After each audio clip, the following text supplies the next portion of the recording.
E aí, investigadores, eu sou Dimitri, esse é o R2PG e hoje nós vamos falar um pouco mais sobre Chamado de Cthulhu. É uma dos RPGs que eu mais gosto de narrar. Então, o que acontece?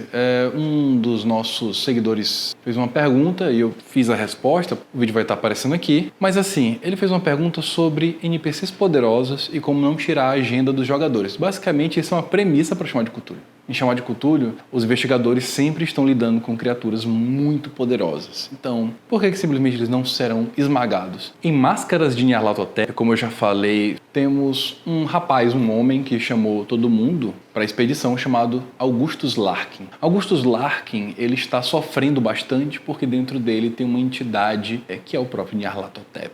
Então, assim, ele pode, em certos momentos, ser possuído, entre aspas, Nyarlathotep assumir a forma ali. O livro mesmo fala, Nyarlathotep, ele pode usar qualquer magia que ele quiser. Ele pode utilizar magias que têm poder absoluto e dizimar os jogadores. Mas não faça isso. Utilize magias de controle.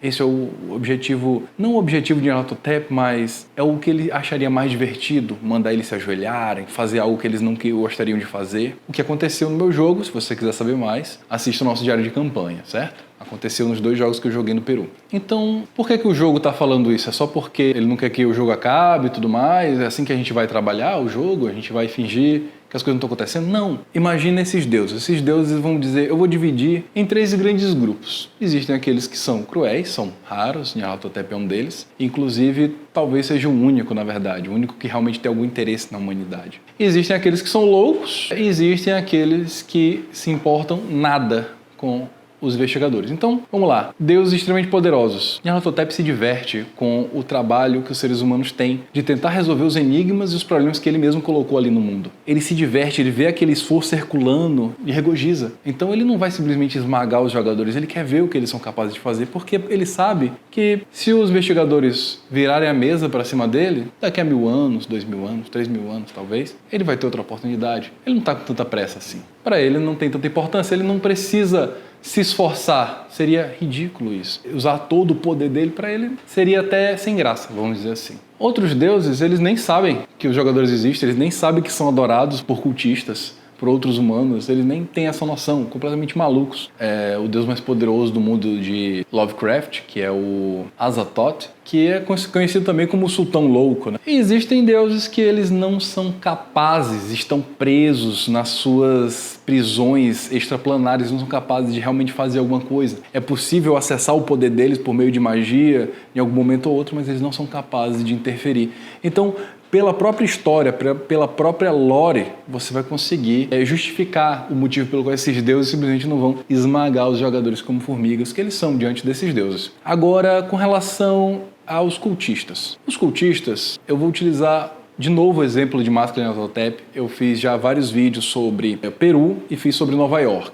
Meus jogadores agora estão em Londres, né? Então eu estou esperando eles terminarem em Londres para poder fazer um vídeo sobre isso. Mas agora, no Peru, eles toparam com um cultista que tinha interesse que eles fizessem, os investigadores fizessem algo para ele. Então, por este motivo, o cultista poderoso lá, o que quer que seja, não simplesmente organizou uma maneira de tentar matar os jogadores. Já em Nova York, eles não sabiam que estavam sendo investigados. Os caras começaram a investigar lá, eles achavam que o problema tinha sido resolvido. Eles foram chamados pelo Jackson Elias, né, que é o personagem principal, vamos dizer assim, de espoleta para toda a Máscara de Nyarlathotep. E Jackson Elias chamou ele justamente para falar sobre algumas informações do que ele tinha descoberto. Só que Jackson Elias faleceu. E os cultistas acharam, ok, resolvemos o nosso problema. O cara que estava metendo o bedelho, ele não era chamado, está morto agora. Então eles estavam tranquilos.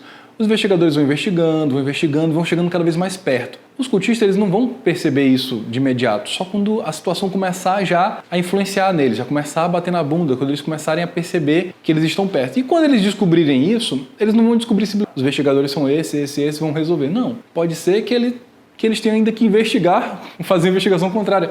Quem é que está fazendo isso? Por que eles estão fazendo isso? E começar a fazer investigação e descobrir como machucá-los, certo? E se eles chegam nessa conclusão, como é que eles vão fazer isso sem aparecer? Porque não dá para mandar uma criatura de 20 metros voar por Nova York em cima dos jogadores. As pessoas vão ver E isso pode fazer um rebuliço em toda a humanidade. Pode ser que esse culto seja levado à luz por causa dessa besteira que eles fizeram, e isso faz com que as autoridades do mundo todo resolvam ir de contra eles. Isso não é interessante. Também não dá para caminhar pelas ruas de Nova York nu, segurando uma lança.